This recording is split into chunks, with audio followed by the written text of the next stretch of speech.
Hey kids, tonight, as I said, I have a special treat for you as I have some guests joining me tonight for our lesson, and they're going to actually help me retell the story that we're going to be learning about Gideon tonight.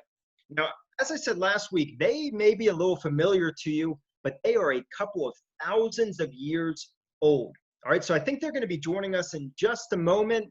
Sit tight just till they are able to join us. Actually, here they are.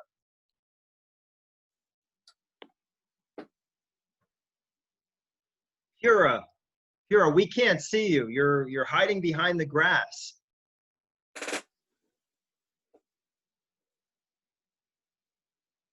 Now you're muted. Now you're muted. We can't hear you.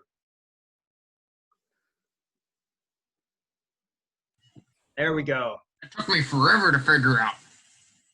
I know, right? What do you call this again? Boom? No, it's called Doom. No, guys, it's called Zoom. All right, it's called Zoom. Let's get to what you guys are here for anyways. You guys are here to help me tell a story about Gideon. Oh yeah, Pastor Cruz has told us about what you guys have been learning about these past couple weeks. How you have learned about the leader of our army, the judge of Israel, Gideon. You've learned about Gideon's call to be a judge when God sent an angel to him. You heard about Gideon's mission from God to destroy his father's idols and altars.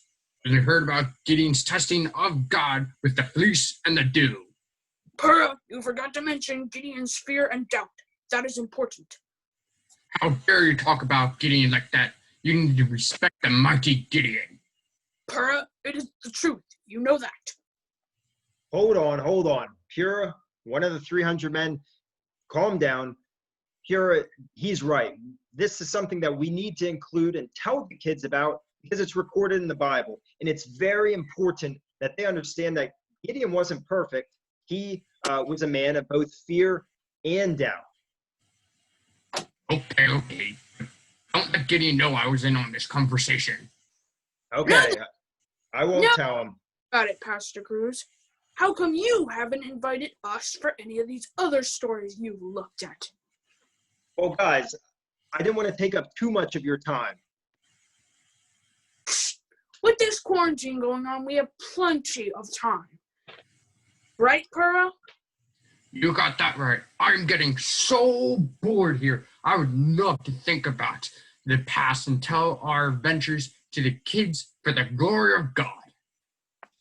Hey, thank you, guys. Yeah, I'm glad that you're willing to do this. I think it's about time that I introduce you to the kids. Kids, this is Pura. Pura, wave to him. He is the servant of Gideon. All right, so he's going to be able to help us tell some stories about Gideon. And then there also, the other guy with me tonight is one of the 300 men of Gideon. All right, and these guys are going to help me retell the story of Gideon. So why don't we get to our story for this evening, and we're going to learn a new story about Gideon and continue learning about the life of Gideon. So let's move on to our story. Remember last week I said that the battle was just about to happen. All right, and we saw Gideon with the fleece and the dew before the battle actually happened. Well, again tonight, we see that both Gideon's army is ready, and we see the Midianite, the enemy army, we're going to hear more about them later tonight, they are ready too. So they are about to fight in a war. But this time, we see God has something to tell Gideon. Kira, can you tell us what God tells Gideon? Sure. God said something unbelievable to Gideon, that our army was too small. We couldn't believe this. We were about to go into battle with an army that couldn't be counted. The Bible compares this army to locusts. They were so large, and God tells Gideon that our army of only 32,000, which wasn't much, was too big. That was unbelievable. And Pastor Cruz, if I may, God goes on and he tells Gideon to send some of the soldiers home. Pura is right. This was unbelievable. God told Gideon to say to all of us that if we were afraid, we could go home. Psst, I was no scaredy cat. I was staying, but a lot of men did go home. 22,000 went home. Is anyone here good at math? How many people were still in Gideon's army if there were 32,000 and 22,000 went home? 10,000 were left. Good job. Pastor Cruz, you have some smart kids.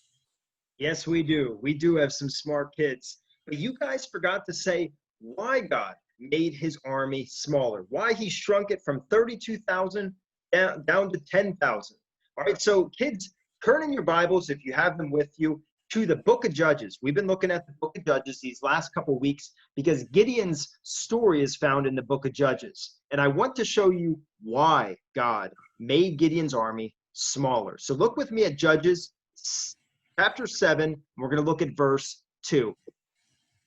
It says this: "The Lord said to Gideon, the people with you are too many for me to give the Midianites into their hand, lest Israel boast over me, saying, my own hand has saved me." All right, so what that means is God says, I don't want Israel to feel like they were victorious or they deserve the credit for winning this battle. Okay, he didn't want them or even Gideon to get the credit, but only himself. Okay, God is saying here that the reason why Gideon should make his army smaller is so that they realize that it was only because of God that they could win this battle.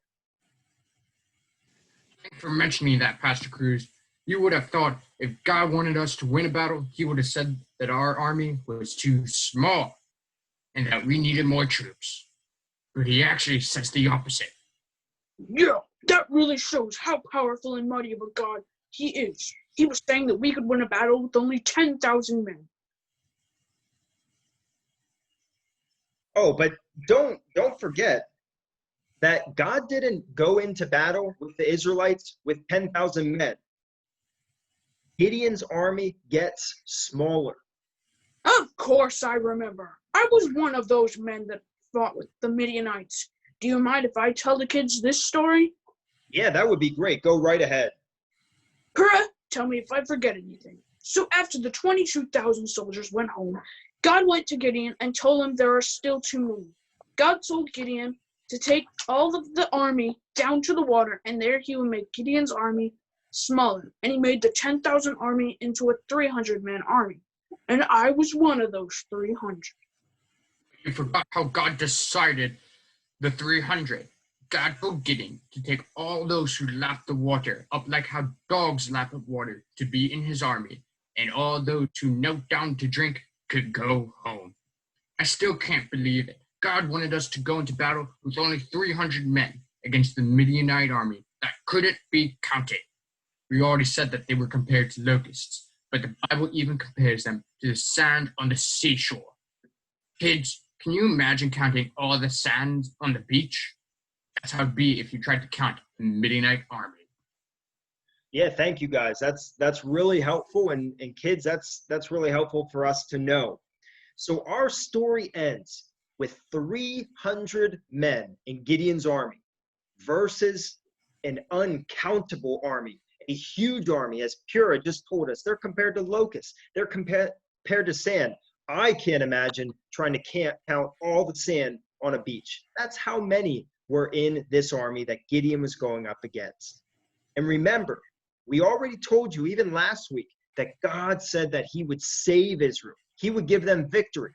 Last week we learned that we need to trust what God says in his word, so we can know that God is definitely going to save Israel.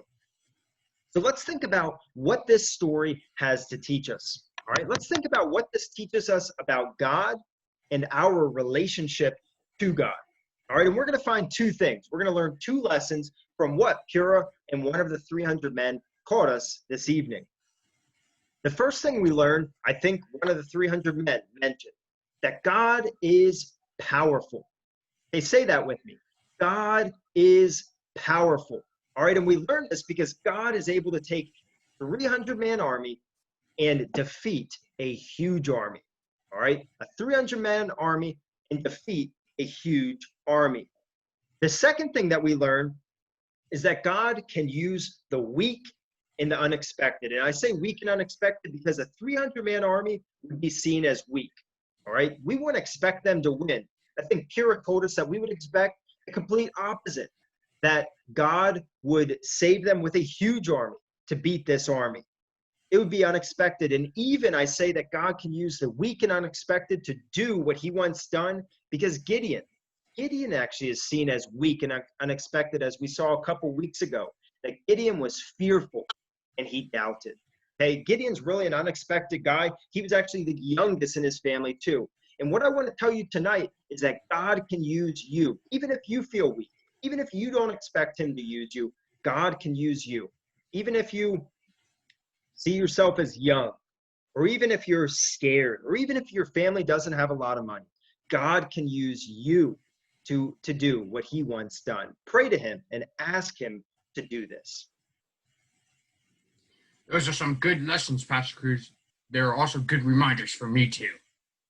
Yeah, that's a good point, Pura. Even I need these reminders. Even I need to remember these things. So kids, we learned that God is powerful and that God can use, and he does use, the weak and the unexpected to do what he wants done. Next week, we finally come to the battle. We actually get to see what happens in this war with Gideon and his army. But before this happens, we find out that one more time that Gideon is scared. And actually, now that I'm thinking of it, Pura and one of the 300 men, would you guys be willing to join me next week at 6:30 on Sunday to tell these kids about another story about Gideon? Let me check my calendar. I was supposed to be practicing my sword fighting, but I can bump that to 7 o'clock. Pura, you in? You still a sword fight and you're that old? I'll cut off that beard of yours. Yes, you never know when you'll be called on to go to war. Never mind that. But Pastor Cruz, we're in.